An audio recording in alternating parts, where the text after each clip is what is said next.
After the unprecedented events of October 7th, soldiers were left without enough gear and vulnerable communities were left without security. The Israel Magen Fund continues to combat this by providing essential resources and support to affected communities, reinforcing national resilience during a time of crisis. To speak more about this, we have in studio David Rose, the founder and CEO of the Israel Magen Fund.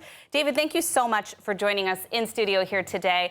I want to start by asking you, what inspired you to create the Israel Magen Fund? Okay, so after being many years in fundraising and helping different organizations, I decided to go independent and set up the Israel Magen Fund. What uniqueness about it is that when we see a problem in the field, we're able to supply the equipment. We don't give out money, we buy the equipment and supply the equipment to the field.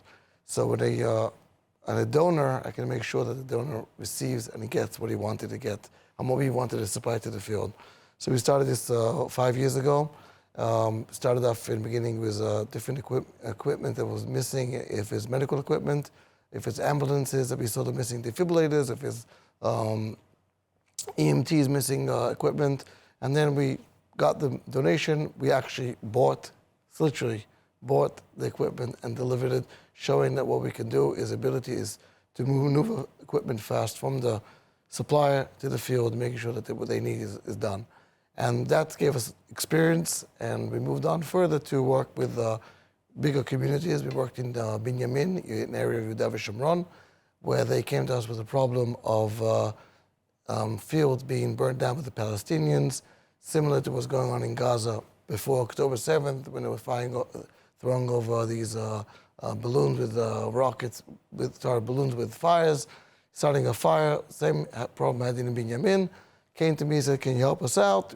We took on a mission to get for them 4 ATVs at the fire trucks that put out fires.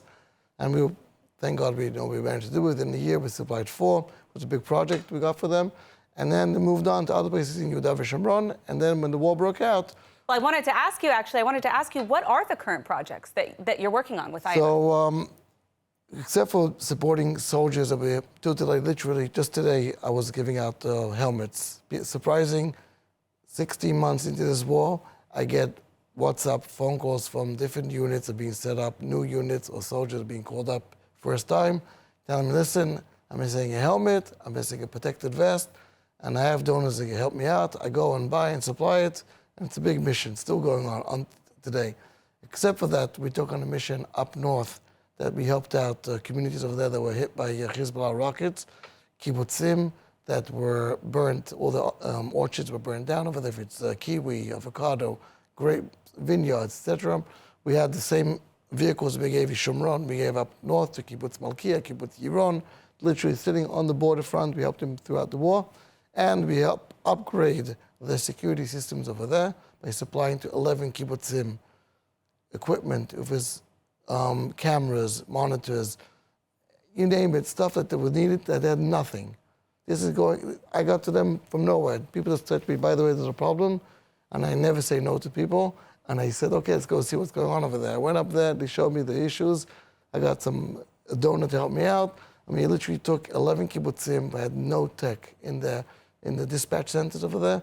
Today they have everything they need that they can see what goes on. If there's something coming into the kibbutz, they can help out. Except for that, we took on a very ambitious program to try and help out 1,000 soldiers going in now to the army. In March 2025, there's a big drafting to the army, different field units. So we decided to go take on 1,000 soldiers. We give each one a kit. The kit is essential, basic stuff that they can use. If it's a multi-tool, if it's a dry fit t-shirt, if it's a toiletry bag, these things can help them start off the service in a nice way. When they go and get the training, Tironut in Israel, they have that equipment.